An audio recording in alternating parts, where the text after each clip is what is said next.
पतंग उड़ाने की खुशी जब किसी की सांस छीन ले, ये सिर्फ हादसा नहीं होता, ये लापरवाही से हुई हत्या होती है।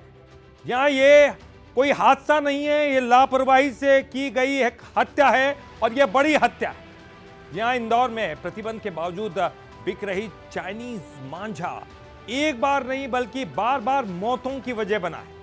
कुछ ही सेकंड में एक परिवार उजड़ गया और सवाल वही कि आखिर कब जागेगा प्रशासन। पुलिस मामले की जांच की बात कह रही है, जो कि हमेशा से कहती आ रही है, लेकिन सवाल यही है कि जब कानून है, बैन लगा हुआ है, तो फिर ये जानलेवा मांझा बाजार तक आखिरकार पहुंच कैसे रहा है, किसके संरक्षण में पहुंच रहा है, क्यों इस पर लगाम नहीं लगा पा रहे, आखिरकार कब रुकेगी ये लापरवाही और कब जो मामले सामने आते हैं कई सवालात खड़े होते हैं। चलिए अब एक प्रकार से हम देखते हैं कि ये जितने भी मामले सामने आए उस पर क्या कुछ निकल कर सामने आया है।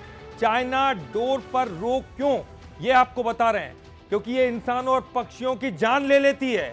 ना केवल इंसान, पक्षियों की भी। मांझे को मेटालिक पाउडर से तैयार करते हैं। मेटालिक पाउडर होता है, इतना खतरनाक होता है, बिजली का प्रवाह बड़ी आसानी से इसमें हो जाता है। यह भी एक बड़ा कारण है। देखिए, पतंग उड़ाने वाले को बिजली का शॉक लग सकता है, झटका लगता है, क्योंकि वो पतंग उड़ा रहा है। अगर बिजली के खंभे में टकरा गई तार, कांच के चूरे से लोग जख्मी हो जाती है। मेटेलिक तार है और इंसानों और पक्षियों के लिए ये जानलेवा बन जाता है। एक बार नहीं, दो बार नहीं, कई बार हुआ है। लेकिन चलिए, ये तो वो तमाम चीजें जो हम बता रहे कितना खतरनाक है, लेकिन अगर इस तरह की स्थितियां हो तो किन बातों का ख्याल रखना चाहिए, क्या कुछ रखना होगा। देखिए, हमेशा सामान्य मांझा खरीदे, सामान्य मांझा, चाइनीज मांझा नहीं जिसमें मेटालिक तार होता है। पतंग के उलझने और टकराने पर इसको खींचे नहीं। कई बार जब हम पतंग उड़ाते हैं तो इस प्रकार की बातें सामने आती है। हाई वोल्टेज तारों से दूर से ही पतंग उड़ाएं, क्योंकि अगर चाइनीज मांझा है तो वो मेटालिक तार होगी। सार्वजनिक स्थानों पर पतंग ना उड़ाएं, क्योंकि किसी की भी जान ले सकती है ये तार। बच्चों को अकेले पतंग न उड़ाने दे, परिवार वाले या उनके सहयोगी या उनके साथ जो भी लोग हैं वो साथ में हमेशा मौजूद रहे। हमेशा सामान्य मांझा खरीदे, इसलिए हम लगातार बता रहे हैं, सामान्य मांझा ही खरीदा जाना चाहिए। लेकिन ये जानना बहुत जरूरी है, अगर आप पतंग उड़ाते हैं तो कहां उड़ाए और कहां नहीं उड़ाए। कहां नहीं उड़ाए, चलिए अब आपको वो बताते हैं। ऐसी सार्वजनिक जगह, एयरपोर्ट हो, फ्लाइट रूट है, इनके पास से दूर रहें, यहां पतंग ना उड़ाएं आप। रेलवे ट्रैक के आसपास भी पतंगबाजी से बचें। रेलवे ट्रैक भी पतंग उड़ाने की जगह नहीं है।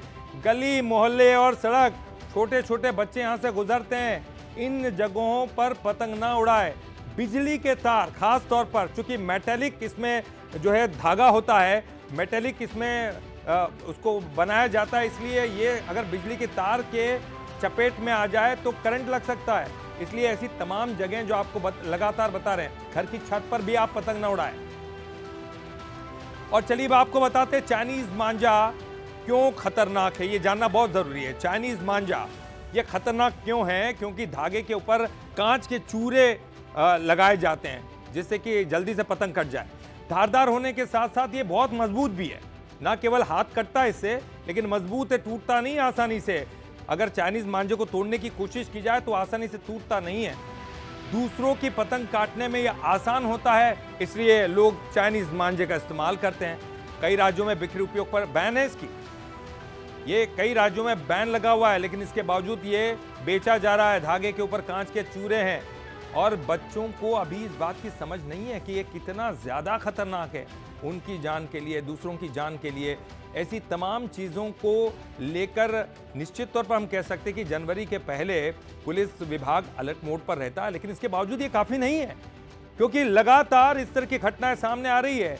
कई लोगों की जानें जा रही हैं और ये जान जा रही है, ये एक बड़ा ही गंभीर मामला है।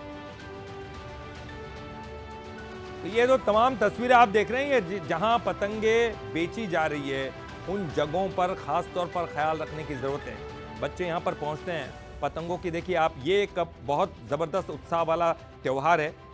ये नहीं कह रहे कि पतंग उड़ाना गलत है, लेकिन पतंग में जो डोर बांधी जाती है वो डोर नुकसानदेह है।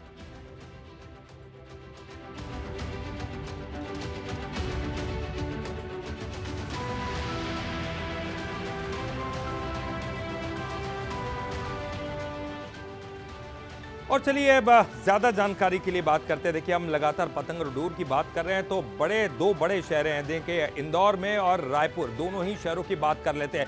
और हमारे साथ इस वक्त दो बड़े रिपोर्टर्स हमारे साथ जुड़े हुए हैं। इंदौर से हमारे ब्यूरो चीफ पीयूष पारे जुड़े हुए हैं और साथ ही साथ हमारे साथ रायपुर से अनंत शर्मा जुड़े हैं। सबसे पहले मैं अनंत आप ही का रुख करूंगा, पीयूष मैं आपके पास बाद में आता हूं, लेकिन रायपुर राजधानी है, यहाँ इस तरह की तस्वीरें सामने आना बेहद शर्मनाक घटना है, क्योंकि ये हम लगातार कह रहे हैं कि कानून बना है, इसके बावजूद पालन क्यों नहीं हो रहा और इस तरह की घटनाएं क्यों सामने आ रही है। हर साल यही बात निकलकर सामने आती है, हर साल हम सवाल करते हैं लेकिन ढाक के तीन पार। ललित जी देखिए, इस पूरे मामले की अगर हम बात करें तो इसमें जानकारी का साफ तौर पर अभाव यहाँ पर नजर आता है। जिस तरीके से लोग लगातार मार्केट पहुँचते हैं और मकर संक्रांति के समय ये जो पतंगबाजी का जो पूरा खेल होता है वो काफ़ी देखने को मिलता है। और इस वक्त मैं देखिए गणेश मंदिर के सामने मार्केट पर मौजूद हूँ और लोगों की भीड़ देखिए, इसमें बच्चे अधिक नजर आएंगे आपको। और जिस तरीके से युवाओं की डिमांड जो होती है वो चाइनीज़ मांझे की होती है, क्योंकि पतंगबाजी के समय एक दूसरे के पतंग को काटने को लेकर होड़ होता है। लेकिन देखिए इस वक्त ये मांझा आपको मेरे हाथ में नज़र आ रहा होगा और ये शुद्ध कॉटन का मांझा है। इस बार मार्केट में कॉटन का मांझा तो नज़र आ रहा है, लेकिन अवैध बिक्री भी कहीं ना कहीं चाइनीज़ मांझे की नज़र आ रही है। देखिए यहाँ पर भीड़ है और बहुत से लोग हैं, मैं इनसे बातचीत करूँगा। बेटा कौन सा मांझा आप लेना चाह रहे हैं? धागा मंजा। धागा मंझा। देखिए इस बच्चे को इस चीज़ की जानकारी है, लेकिन हमने इससे पहले भी पूछा था, जब बच्चे मार्केट पर पहुंचे हुए थे पतंग लेने के लिए, तो कई बच्चों ने जो डिमांड रखी थी वो चाइनीज़ मांझे की रखी थी। यहाँ पर देखिए ग्राहकी इस वक्त चल रही है और बड़े उत्साह के साथ सभी के सभी पतंग लेते हुए नजर आ रहे हैं। हम इन लोगों से बातचीत करेंगे। लगातार जो चाइनीज़ मांझे से लोगों की जान जा रही है। आज भी एक घटना निकल कर सामने आई है जिसमें युवती के होंठ कट गए हैं। आप लोग कैसे देखते हैं इस पूरी घटना को, और जो लगातार चाइनीज़ मांझे बाजार में बिक रहे हैं उसे कैसे देखते हैं? हम तो ऐसे अभी चाइनीज़ मंजा, कल भी हम मंजा लेने निकले थे, हमको तो बाज़ार में फ़िलहाल कोई चाइनीज़ मंजा मिला नहीं है। हम भी अभी मंजा लिए हैं जो नया वाला, वो भी कॉटन वाले धागा इसका ही है और ज़्यादा धार भी नहीं है उसमें।